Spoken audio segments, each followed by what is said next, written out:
Bueno, yo soy posterior a estas imágenes, pero no demasiado, no te creas. Yo exagero siempre un poco, porque yo esto lo conozco desde que era niño. Mi madre, como todas sus hermanas que vinieron de Galicia, se casa con mi padre, que tenía un negocio frente al teatro, de manera que le llamaban el tenor, fíjate, porque parece que tenía una voz de tenor bastante fina. No sabía mucho música, pero le encantaba la ópera. Y desde niño nos trajeron acá al Solís, a mirar fundamentalmente zarzuelas. Y entonces él sacaba entradas para lo que se llamaba la cazuela, que en épocas lejanas, tanto acá como fuera de acá, en España particularmente, era la galería baja, donde iban solamente mujeres y en todo caso acompañados de niños. Y aquí veníamos con mi hermano y mi mamá. Así que el teatro lo siento como propio, como mi papá lo sentiría como propio, teniendo una casa de cambio, como él le llamaba, enfrente, y que lo dejaban entrar porque cantaba y porque estaba enfrente, era un vecino más, y lo dejaban ir a la galería alta sin pagar nada. Le encantaba porque conoció a los grandes artistas, a los grandes músicos, a los grandes cantantes y a las grandes cantantes, hombres y mujeres, ¿no? Tita Rufo, bueno, los grandes de verdad. Un día cruzó nada menos que, ¿cómo se llamaba aquel tenor brutal del siglo XIX? Yo me olvido de todo, te aviso. Después me voy acordando y los aburro a ustedes. Lo cierto que cruzó, se embaló con unas cosas que tenía esa casa de cambio que cambiaba moneda. Un día, te aviso, llegó un señor, le puso $100 en el mostrador. Mi padre empezó con 14 años a trabajar, porque mi abuelo falleció muy joven. Y por lo visto le había ido bastante bien, porque tenía casa de cambio, tanto es así, que este señor puso $100 allí y quedó pasmado cuando le devuelven 96 pesos uruguayos. Imagínense, una locura. Y cae ¿cómo se llamaba aquel tenor más conocido que el demonio? Caruso. Cruza, porque tenía también cuadros para vender, y además alhajas. Se embaló con un anillo de brillantes, según me decía mi papá, brutal. Le pidió cuánto era, lo pagó y se fue. Y me dice, posiblemente era para su señora, vas a saber para qué otra señora. Una cosa media así enigmática. Por eso te digo, para mí, la zona del teatro, la zona de la Ciudad Vieja, donde mi padre, junto con mi hermano ya fallecido, nos traía a visitar la Ciudad Vieja. Por eso mi maniática obsesión con esta Ciudad Vieja, que la adoro desde que la vi. Y la sigo adorando. Hice todo lo que pude para tratar de salvar las barbaries que la dictadura hizo con esta Ciudad Vieja.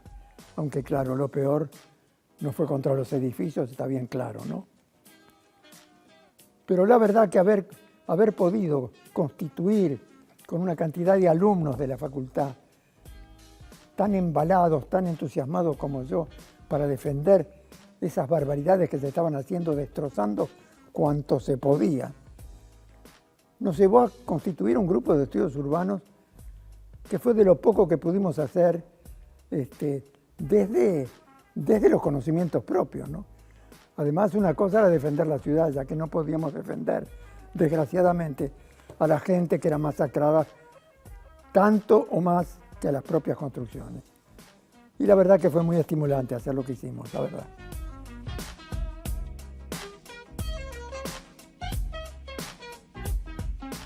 Yo estaba en el Senado. Me llama Carámbula, extraordinario director de cultura que tuve. Me asistó mucho, dejé a los senadores que esperaran que volvería, pero por suerte me explicó que todo había quedado circunscrito a una de las locales en donde se tenía ropa. Y yo no sé si fue una estufa, una plancha que se suele dejar prendida, no lo sé. Se quemó poca cosa, pero el susto fue grande, claro. Y él mismo me dijo, ¿qué te parece, Mariano, si hacemos un parate y hacemos como si fuera una actitud casi de médicos? Vamos a señalar ¿Qué es lo que tendríamos que hacer para que esta obra se preserve como debe preservarse? Bueno, ustedes están viendo lo que yo no veo ahora. Esta sala quedó igualita, maravillosamente diseñada. Para los maniáticos como yo hay un pequeño desajuste, pero es para maniáticos como yo. Nadie se da cuenta si este palco Avancén tiene la mismísima altura o no la tiene, porque todo lo demás es esto que están viendo ustedes, yo no en ese momento. Es una sala soberbia, no tiene una gran capacidad locativa, aunque para la época, mirá que antes teníamos una sala de comedias que era una tristeza, ¿no? Y Montevideo fue creciendo en forma bastante acentuada. Desde luego que no tiene la dimensión del Teatro Colón, pero el Teatro Colón se termina 50 años después que este. Y Buenos Aires siempre fue la enorme ciudad, muy a la francesa, muy a la europea. Y esto se hizo con capitales privados, no se puede creer. Con gente que le encantaba la ópera, que lograron a juntar una serie de aportes, y la verdad que compraron el terreno y se conectaron con un gran arquitecto italiano, Zucchi. Y este hombre optó por 3 posibles alternativas en las proximidades de esta zona misma. Una era frente a la Plaza Independencia, lo que era entonces la vieja Ciudadela, la descartaron, otra un poco más cerca de donde estamos hoy, pero en definitiva, que de las 3 opciones eligió esta. Creo que estuve muy bien en elegir esta. Desde luego que cuando uno ve las viejas fotos, porque esa vieja foto será vieja, pero mucho antes que esa, antes que se hicieran las dos salas laterales, por un arquitecto o un técnico francés, Rabu, R-A-B-U, que le completó aquello que al principio era un galpón feo, se digo la verdad, veo las fotografías antiguas, feo. Cuando se le hacen las dos salas, soy de los que lo apoyaron muchísimo, eso se discutió bastante, pero yo la apoyé muchísimo, la apoyé después que la vi, después de que hacía años que eso estaba ya construido. Y esas 2 salas tenían además una especie de bóveda sostenida por unos elementos metálicos, que una de ellas se desprendió, hubo un incendio, hubo alguna persona lastimada. En una de las salas estaba un cine, el Parlante, según creo, donde iba una tía mía, creo que todas las tardes. Cuando se produjo aquel incendio y hubo alguna afectación de personas, creían que se había muerto la tía. No, sobrevivió. Somos de sobrevivir. Ojalá que por un tiempo largo. Y la verdad que esas 2 alas le han dado un porte interesantísimo, acogedor. Porque antes, como digo, era una especie de galpón con a 2 aguas, digamos. Pero luego de eso hubo un proyecto que es muy interesante. Un hombre que creo que se llamaba, yo no recuerdo si era Clemente, que hizo toda la fachada, que es la que conocemos hoy, con 8 columnas que abarcan 2 elementos, 2 pisos enteros. Pero cuando decidimos, de común acuerdo con Carámbula, nuestro director de cultura,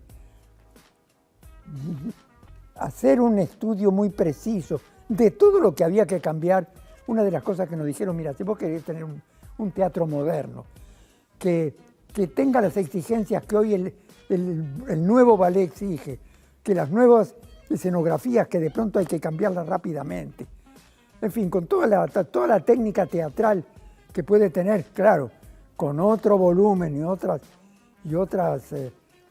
calidades constructivas, que ya no quiero hablar del Metropolitan de Nueva York, que sin embargo lo vemos por cine, acá mismo, extraordinario, la verdad.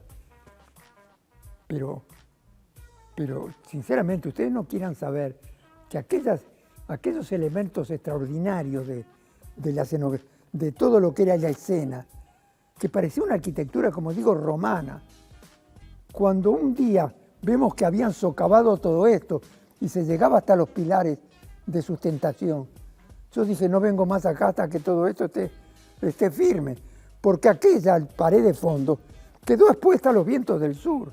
Entonces, ¿qué hicieron para tratar de que no se viniera abajo? Unas ménsulas. Las ménsulas suelen ser elementos horizontales para sostener techos o entrepisos. Pero en este caso, las ménsulas que se pusieron del lado de afuera y del lado de adentro, era para que el ventarrón del sur no terminara con todo el muro. Por suerte eso no pasó. Se trabajó muy bien con los técnicos acá. Y no solamente se hicieron esos elementos, porque la sala está idéntica a lo que era, pero no así, ni toda esta zona donde ustedes están filmando, y la zona de entrada, que tampoco está idéntica. Está muy parecida, pero no idéntica. Todo lo que se hizo gracias a una cantidad de técnicos que trabajaron en las transformaciones fueron rotundamente positivos. ¿Cómo se entraba antes al teatro? Yo ya les dije, veníamos con mi madre, por ejemplo. Mi papá sacaba las entradas, veníamos con mi hermano. Y cada uno tenía que entrar de acuerdo al costo de lo que costaba los espectáculos que daban. Particularmente él nos sacaba para las zarzuelas españolas. Y nosotros, que habitualmente veníamos por la Galería Baja, teníamos que circular para una entrada propia para la Galería Baja y del otro lado para la Galería Alta. Y a veces tenemos que correr como locos, porque en la Galería Alta eran entradas generales. Yo tuve que ver algunos espectáculos que venían de Europa durante una semana o 15 días, colgados de alguna manera para ver si logramos ver algo desde allá arriba. Bueno, todo eso cambió. Las transformaciones que se hicieron fuera de la sala fueron brutalmente positivas. No solamente, digamos, la planta alta donde está esa gran sala donde a veces se hacen conferencias, reuniones especiales, en 2 pisos más arriba, sino que todo el público entra por el mismo lado. Todos entran por el frente, que fue transformado por un muy buen arquitecto que generó esa fachada con 8 columnas y un entramado muy armónico, hasta el gran frontispicio con esa imagen que llevó a que el teatro se llamara Solís, con esa imagen lindísima de ese sol y con esas 8 columnas que ha hecho de esa entrada algo fenomenal. Pero lo que hicieron todos los técnicos que trabajaron acá, buena parte de los mismos funcionarios de la propia intendencia, fue extraordinario, porque tienen ascensor ahora y vayan a donde vayan y hayan pagado lo que hayan pagado, la gente puede ir directamente a sus localidades respectivas con la mayor comodidad posible, ¿no? Ahora me viene mucho más, ahora que tengo algunos años más, me viene muy bien a mí también.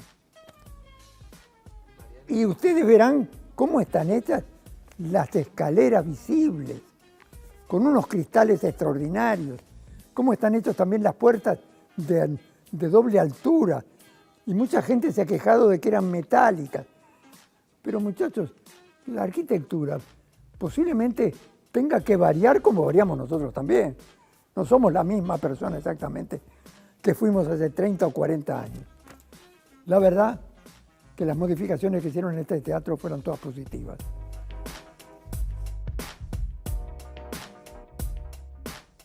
Te voy a contar una que me resultó bastante. Cuando estamos decididos a hacer esas grandes transformaciones, también decidimos hacer una cosa. Yo les voy a contar esto.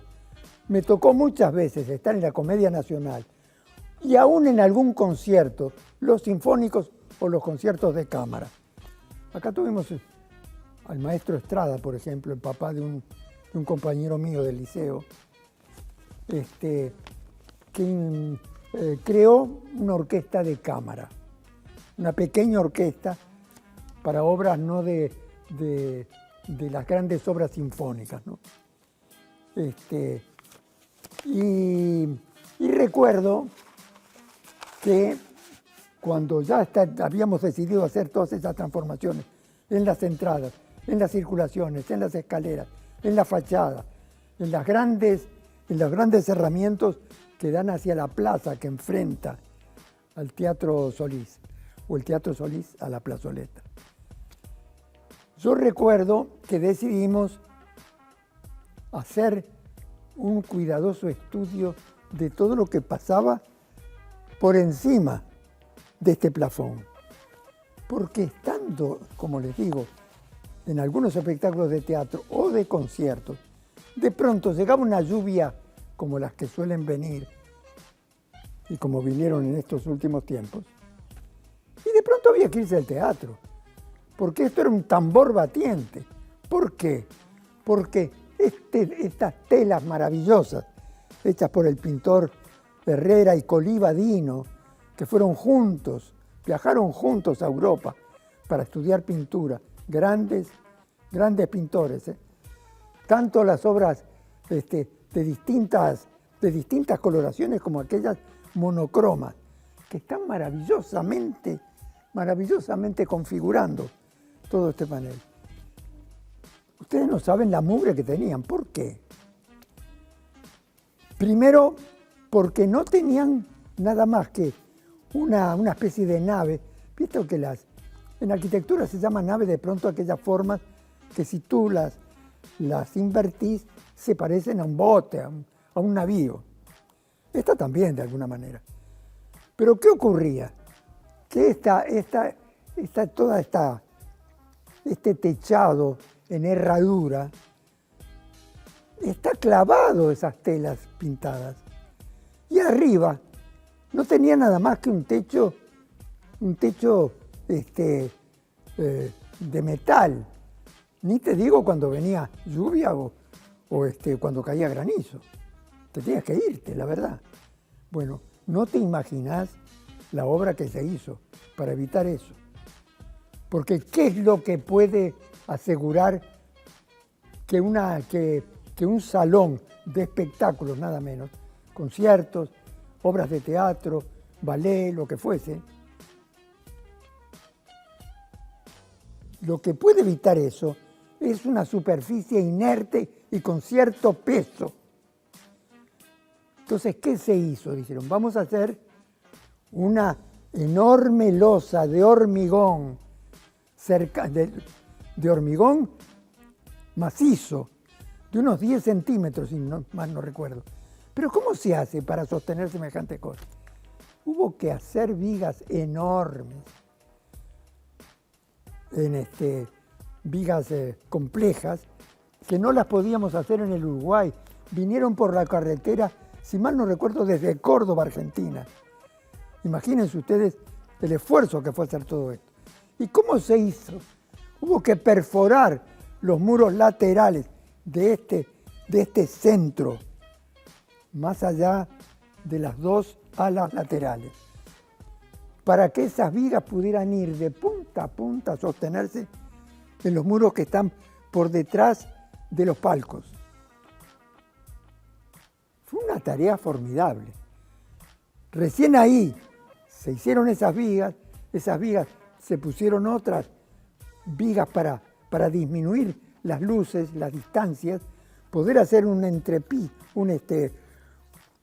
hacer todo un entramado que permitiera elaborar esa losa pesada, con lo cual los ruidos desaparecieron. Desde luego que eso lo tenías que asegurar también con la confección muy perfecta de cada una de las puertas que separan esta aula de espectáculos, esta zona maravillosa de espectáculos, de todo el corredor que la circunscribe, para que eso también fuera inerte desde el punto de vista sonido con respecto a la sala Vos viste que no te dejan entrar cuando un espectáculo empezó, fundamentalmente si es un concierto. Me parece muy bien que se haga eso.